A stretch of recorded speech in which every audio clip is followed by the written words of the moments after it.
एक गुरुजी थे और उनके दो शिष्य।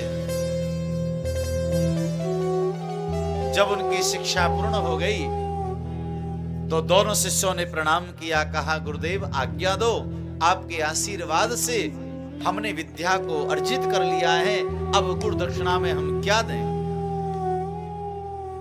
गुरुजी ने कहा दोनों शिष्य बहुत विद्वान हो गए, आचार्य बन गए हैं।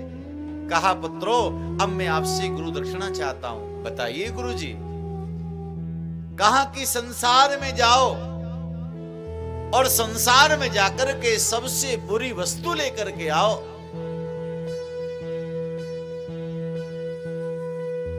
दोनों शिष्य निकल पड़े। एक शिष्य तो थोड़ी देर में आ गया, कहीं से कूड़ा करकट गंदगी ले आया। लो गुरुदेव सबसे बुरी वस्तु यही है। और दूसरा शिष्य महाराज कई दिनों तक भ्रमण करता रहा, वो खाली हाथ आया। गुरुजी ने कहा भाई तू कुछ लेकर के नहीं आया। कहा गुरुदेव पूरी दुनिया को मैंने ढूंढ लिया, मुझे कुछ बुरा मिला ही नहीं। अगर बुरा मिला है तो मैं ही हूं।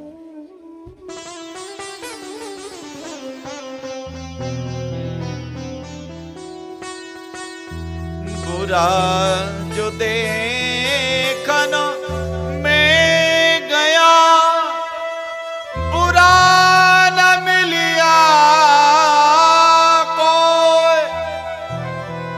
जब घट देखा अपना तो मुझसे बुरा न कोई।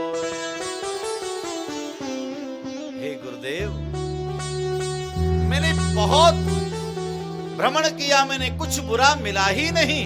जब मैंने अपने घट को देखा, अपने आप को देखा, तब मुझे लगा अरे मुझसे बुरा तो कोई है ही नहीं, तो मैं ही आपकी शरण में आ गया। गुरुदेव प्रसन्न हुए और उन्होंने कहा तुमने हमारी गुरु दक्षिणा प्रदान कर दी है। तो भैया जीवन का सबसे प्रथम मंगलाचरण यही है, दोष दर्शन जब भी करें अपने में करें और अच्छाई यदि देखें तो सामने वाले में देखें। हो सकता है सामने वाले के अंदर जो गुण है वो हम में नहीं है। ये भी तो हो सकता है दोष भले ही बहुत हैं लेकिन कोई ऐसा गुण हो जो शायद हमारे अंदर नहीं है। जिस दिन ये वृत्ति जीवन में आ जाएगी उसी दिन हमारा जीवन आनंद से भर जाएगा, जीवन जीने की कला जाएगी। ये कथा क्या है भैया? जीवन जीने की कला है। हम जीवन ढंग से जी नहीं पा रहे हैं। घर है, मकान है, पत्नी बच्चे हैं, गाड़ी बंगला है, अपार धन वैभव नौकर चाकर सब है, लेकिन हमको जीवन नहीं दिया जा रहा है।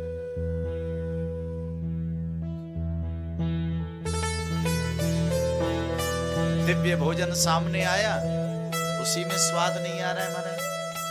किन्हीं किन्हीं लोगों को आपने देखा होगा कितना भी सुंदर उनके समक्ष महाराज, तो भी बेचारे, अरे किसी गृहिणी ने बड़े भाव प्रेम से बनाया, अब महाराज काम धाम से लौट करके आए और उसी में अनेक प्रकार की त्रुटि, कभी ये लेकर के आओ, कभी अचार लाओ, कभी पापड़ लाओ, कभी ये लाओ, कभी वो लाओ।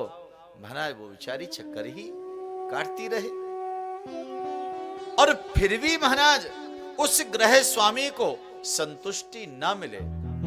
इसका मतलब यह है जीवन जीने की कला नहीं आई। भैया अच्छे से अच्छा ग्रहण करो, लेकिन अपनी मानसिक वृत्ति ऐसी होनी चाहिए जो स्वाद हमें एक दिन 56 भोग में आवे। अगर किसी दिन हमको भैया रूखी रोटी भी मिल जाए, सूखा भोजन भी मिल जाए, उसमें भी वह स्वाद आ जाए, समझ लेना कि जीवन जीना आ गया। भाई खूब अच्छे महाराज पलंग पर, अच्छे आप गद्दों पर आप शयन करें, लेकिन जीवन ऐसा होना चाहिए किसी दिन यदि जमीन में भी सोना पड़े वहां भी नींद आ जाए तो समझ लो कि जीवन जीना आ गया महाराज। लोगों को देखा होगा महाराज, तकिया ने छोटा बड़ा रह जाए, कहा कहते आज तो नींद ही नहीं आई, दर्द ही होता रहा। लाइट चली गई महाराज, सो नहीं पाए हम, और किन्हीं किन्हीं को देखा होगा अपनी मस्ती में महाराज आनंद में जीते हैं।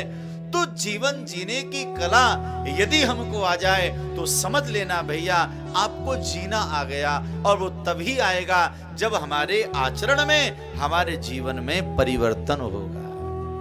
ये कथा यही तो सिखा रही है।